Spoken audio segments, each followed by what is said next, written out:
오늘 함께 나누실 말씀은 창세기 48장 15절에서 22절 말씀입니다. 우리 한 목소리로 같이 봉독하겠습니다. 시작. 그가 요셉을 위하여 축복하여 이르되 내 조부 아브라함과 아버지 이삭이 섬기던 하나님, 나의 출생으로부터 지금까지 나를 기르신 하나님, 나를 모든 환난에서 건지신 여호와의 사자께서 이 아이들에게 복을 주시오며 이들도 내 이름과 내 조상 아브라함과 이삭의 이름으로 칭하게 하시오며 이들이 세상에서 번식되게 하시기를 원하나이다. 요셉이 그 아버지가 오른손을 에브라임의 머리에 얹는 것을 보고 기뻐하지 아니하여 아버지의 손을 들어 에브라임의 머리에서 므낫세의 머리로 옮기고자 하여 그의 아버지에게 이르되 아버지여 그리마옵소서. 이는 장자이니 오른손을 그의 머리에 얹으소서 하였으나 그의 아버지가 허락하지 아니하며 이르되 나도 안다 내 아들아 나도 안다. 그도 한 족속이 되며 그도 크게 되려니와 그의 아우가 그보다 큰 자가 되고 그의 자손이 여러 민족을 이루리라 하고 그날에 그들에게 축복하여 이르되 이스라엘이 너로 말미암아 축복하기를 하나님이 내게 에브라임 같고 므낫세 같게 하시리라 하며 에브라임을 므낫세보다 앞세웠더라. 이스라엘이 요셉에게 또 이르되 나는 죽으나 하나님이 너희와 함께 계시사 너희를 인도하여 너희 조상의 땅으로 돌아가게 하시려니와 내가 내게 내 형제보다 세겜 땅을 더 주었나니 이는 내가 내 칼과 활로 아모리 족속의 손에서 빼앗은 것이니라. 아멘. 여러분, 우리가 신앙생활을 하면서 가장 익숙하게 사용하는 단어들이 있습니다. 여러분들에게는 어떤 기독교 예배를 드리면서 또 신앙생활을 하면서 어떤 단어를 가장 많이 사용을 하신다고 생각하십니까? 각자마다 아마 다 다르실 거겠지만 저희 마르지아는 은혜교회에서는 은혜라는 말이 아닐까라는 생각도 해보게 됩니다. 그러나 보편적인 대부분의 교회에서는 믿음 또 축복 그런 것들이 아닐까라는 거죠. 얼마나 많이 사용합니까? 그런데 문제는 이 믿음과 축복이라는 단어가 너무 많이 사용되는데 문제가 있지 않습니다. 잘못 사용되고 있다라는 것에 가장 큰 문제가 있다는 거죠. 우리 기독교인들은 흔히 믿음이라는 단어를 너무나 가볍고 단순하게 소비하곤 합니다. 믿음의 그 광대한 깊이와 역사, 그리고 그 속에 담긴 철저한 하나님의 열심을 살피기보다는 철저하게 자기중심적인 사고방식 안에 믿음을 가두어 버린다는 거예요.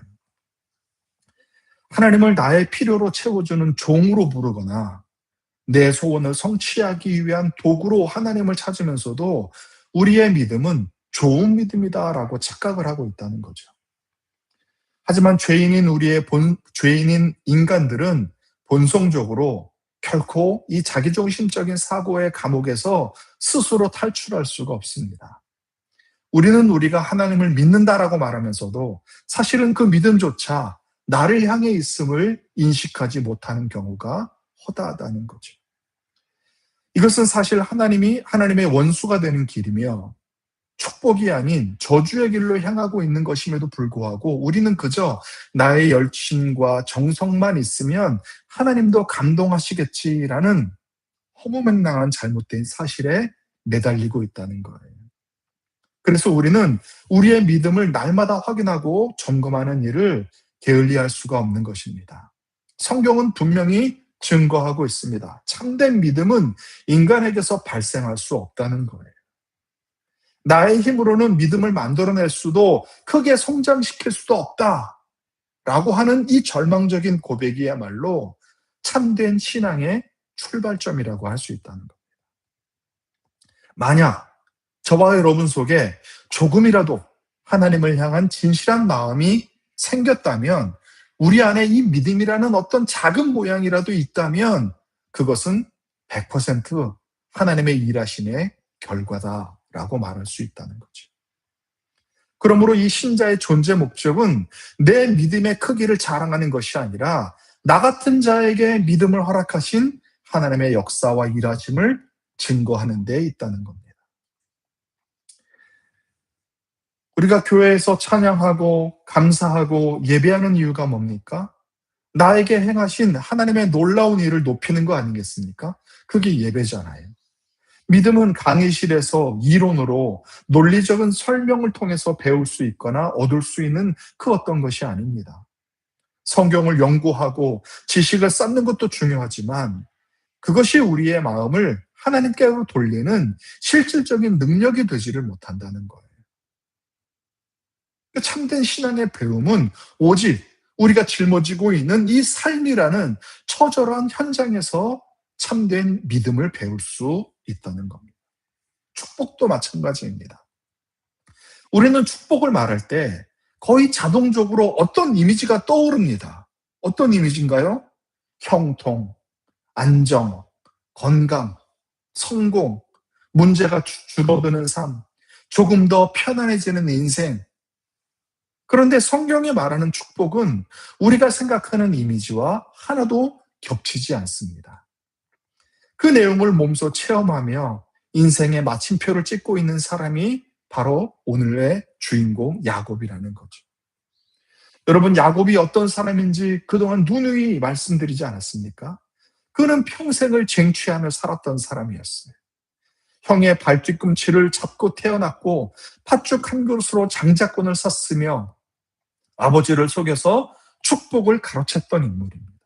그의 관심은 오직 내가 어떻게 하면 복을 받을 것인가에 매몰되어져 있었습니다.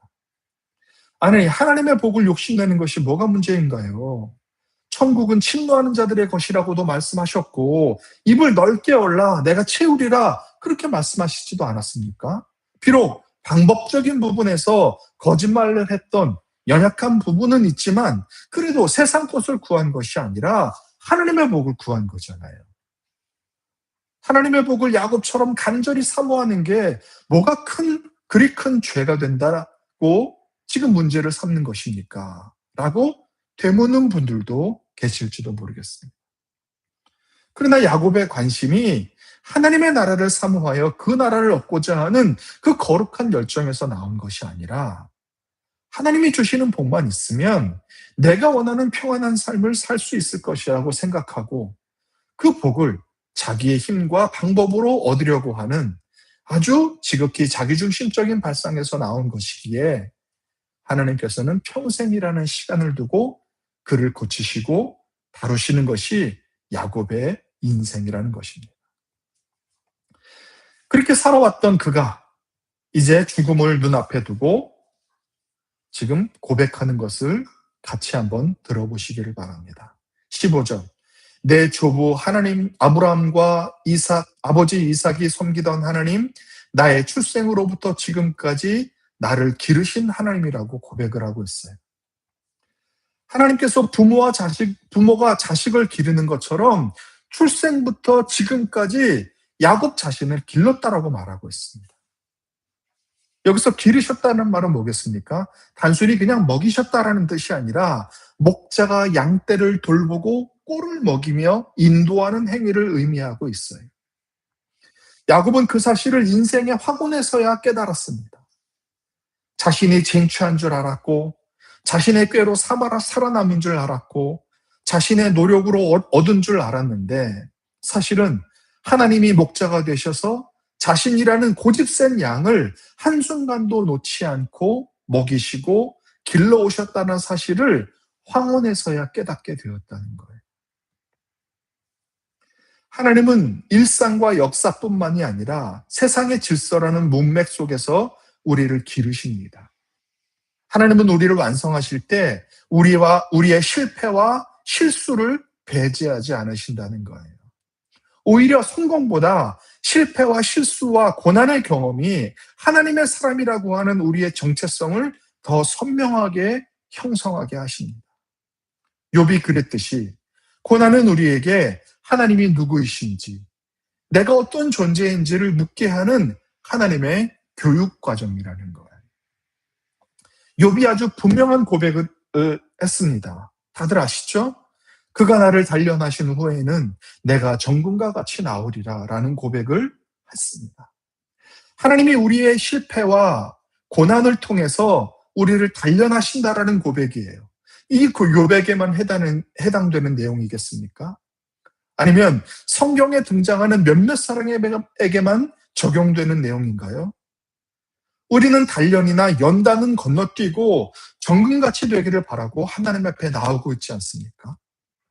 십자가에서의 죽음은 건너뛰고 부활의 영광만 얻기를 바라는 마음이 우리들의 마음 아니냐는 것입니다.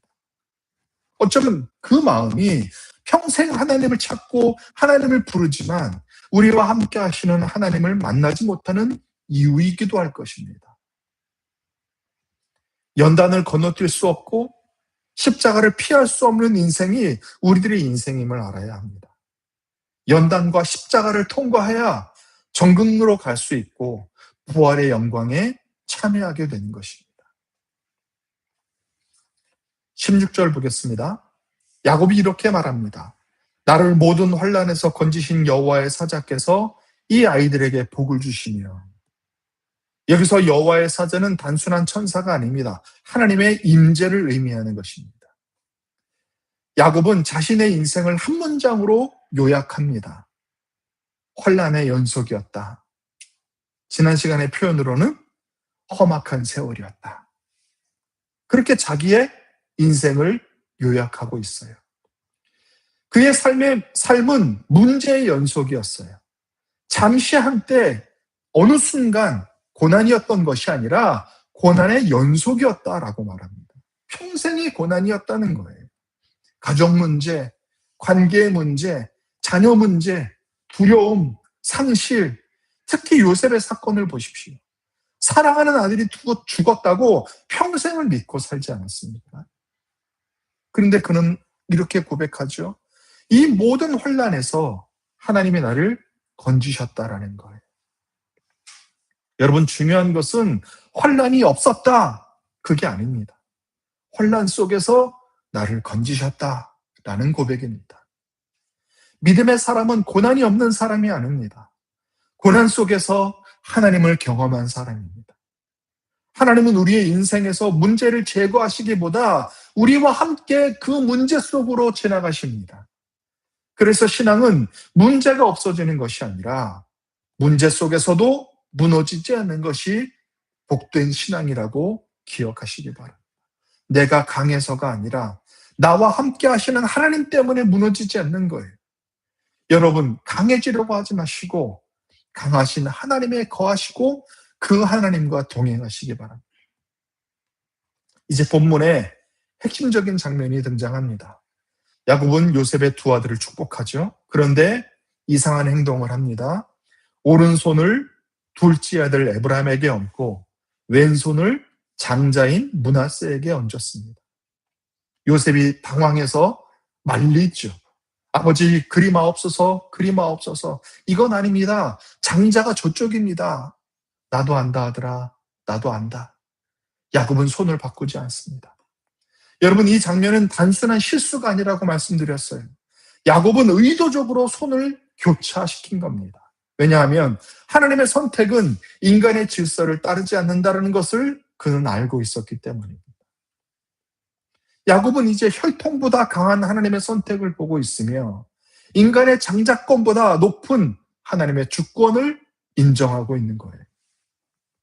큰 자가 어린 자를 섬기게 되는 이 역설적인 복의 세계, 이것이 바로 하나님께서 우리에게 가르치고자 하시는 은혜의 통로입니다.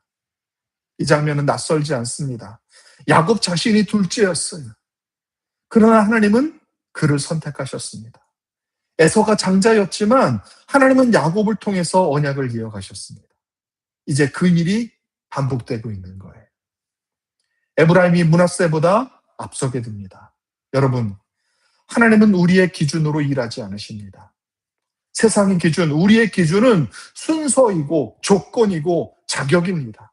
그러나 하나님의 기준은 선택과 은혜입니다. 때로는 이 사실은 우리를 불편하게 만들기도 하죠. 왜냐하면 우리는 공정성을 좋아하기 때문입니다. 공정하지도 않으면서 공정성을 좋아해요.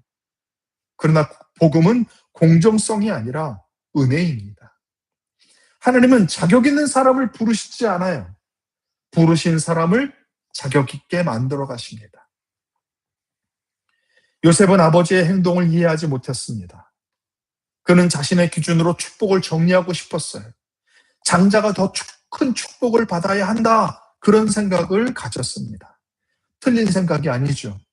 당시 문화에서는 당연한 생각입니다. 그러나 하나님은 그 틀을 깨십니다. 여러분, 우리는 하나님께 축복을 구합니다.